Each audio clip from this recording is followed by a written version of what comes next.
Welcome to the deep dive. Today we're getting into something that's really making waves. The EON AI Academy. That's right. It's being talked about as this shiny and sticky third way to learn. Basically trying to solve some of the big challenges we see in education, both traditional and online, especially now with AI changing everything so fast. Absolutely. So if you've ever felt, a bit overwhelmed by the pace of change or wondered how you can really master new skills quickly and keep them, this deep dive is definitely for you. Yeah, we're going to break down how this approach claims to deliver faster learning, better retention, and crucially, real-world application. Okay, so let's set the stage. What's the problem they're trying to solve here? Well, the big context is artificial intelligence. It's transforming the workforce at an incredible speed. I mean, there's UN research suggesting AI could affect something like 40% of jobs globally. 40%, that's huge. It really is. Yeah.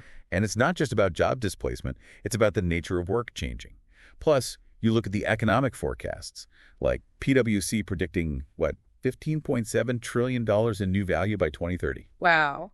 A massive economic shift tied to AI. Exactly. A 14% bump in global GDP. So the pressure is on for people to adapt, to learn new skills. And that's where you, listening, might feel that traditional education, maybe even standard online courses, just aren't cutting it anymore. It feels like there's a gap. There often is. Traditional brick-and-mortar schools have their strengths, but also limitations, the standard pace for everyone, high costs for buildings and labs, sometimes limited hands-on time. Right. And then online learning came along, offering flexibility, which is great. But it can be isolating. Retention rates vary wildly, and getting genuine practical experience can still be a challenge. It's often very self-driven, which isn't for everyone.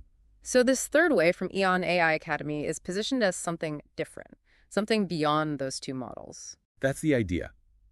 It aims to combine the best of both worlds, maybe, but also add new dimensions using immersive tech and AI to overcome those limitations. Okay, let's talk about the shiny part first. That sounds like the immediate appeal, the hook. It is. We're talking about using virtual reality, augmented reality, creating these really engaging, immersive environments. Think avatars, interactive 3D models. So less reading textbooks, more doing things virtually. Pretty much. And they claim this has a big impact on learning speed. There's research cited suggesting VR learners can complete training like 4 times faster than in a traditional classroom setup. 4 times faster? How? Well, think about it. If you're learning complex machinery, instead of just seeing diagrams, you're virtually operating it. Or anatomy, you're exploring the human body in 3D. It's more direct, more intuitive. It potentially bypasses some of the abstract thinking needed with traditional methods. That makes sense. Less translation needed from page to brain. Exactly. And there's also this emotional connection aspect they talk about. Ah, yes. The idea that VR learners feel, 3.75 times more emotionally connected? Yeah, which sounds a bit like marketing speak, maybe. Right. But emotion is key to learning, right? If you're engaged, if you feel connected to the material, you're likely more motivated, you focus better. And you probably remember it better too. Which leads us to the sticky part, making the learning last. Precisely. Shiny is great, but learning needs to stick. This is about the long-term value.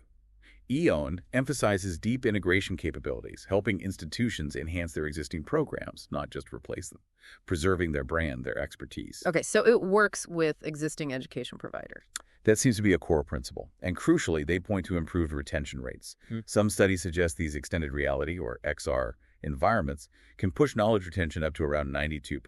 92%. Compared to what, typically? Compared to maybe 76% in more traditional learning contexts. It's a significant potential improvement in making sure what's learned is actually retained and usable. That difference is huge. So what are the key innovations making this possible? You mentioned tech. Right. A few key things stand out. First, this 80-second course conversion technology. 80 seconds. That sounds incredibly fast. It does. The idea is to tackle the huge barrier of creating this immersive content, which is usually expensive and time-consuming. Their AI apparently analyzes existing materials, textbooks, PowerPoints, videos, even assessments. And turns them into immersive XR experiences automatically. Or at least semi-automatically. Yeah, it transforms them into interactive 3D or AR modules. This lowers the barrier for schools and businesses to adopt this kind of learning without needing massive development teams. Okay, so it makes creating the shiny content much more feasible. What else? There's something about labs? Yes, the $50 billion virtual lab ecosystem. The number itself is meant to convey the sheer scale and value of the resources. 50 billion. What does that actually mean for a student? It means access to a vast library of virtual labs across tons of fields: physics, chemistry, medicine, engineering, manufacturing, you name it. So things you couldn't normally do. Exactly. Imagine practicing complex surgical procedures without risk, or operating heavy industrial equipment safely, or even manipulating subatomic particles in a virtual physics lab. These are things often impossible in traditional settings because of cost, safety concerns, or just physical access. Wow, that really opens up possibilities for hands-on learning that were just unavailable before for many. It democratizes access to that crucial practical experience. Okay, and the third big innovation mentioned was AI mentors. Yeah, the 247 empathetic brainy mentors.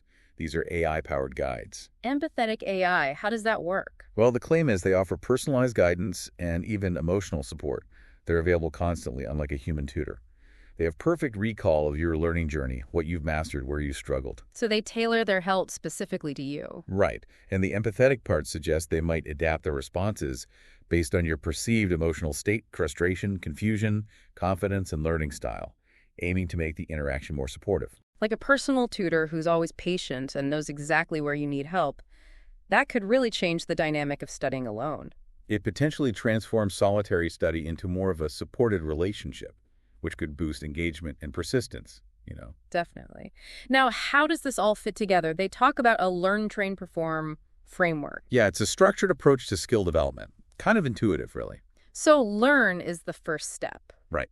That's where you use those immersive environments to grasp the core concepts, the knowledge acquisition phase, making abstract ideas more concrete and easier to understand. Okay, then train. That moves into practice. Yeah. Using realistic simulations to actually develop the skills, build muscle memory, gain proficiency in a safe space, like that virtual surgery practice we mentioned. Got it.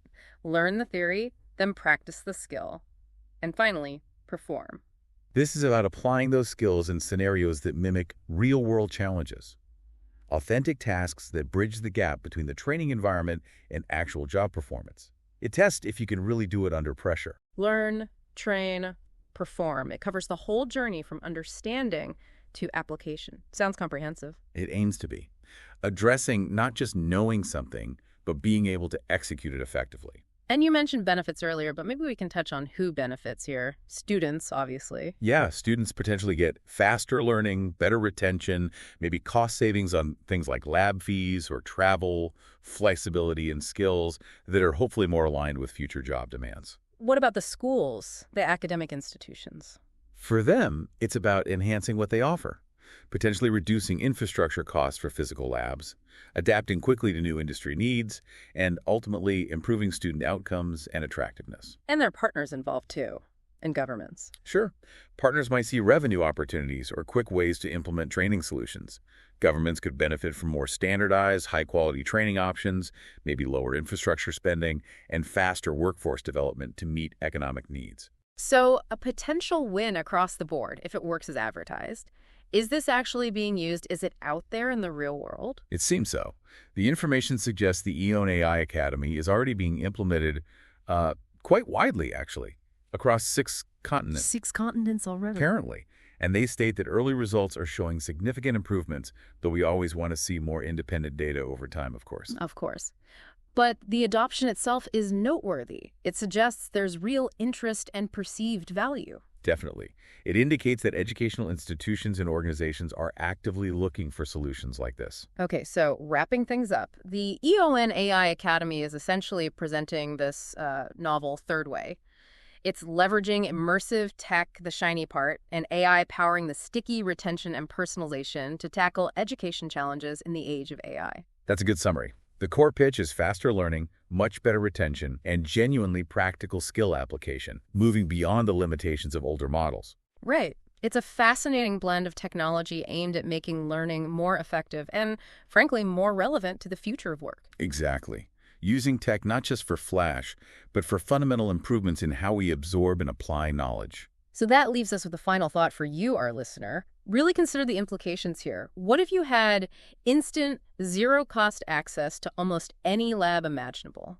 Or a personalized AI mentor available 200/7 who understands exactly how you learn best?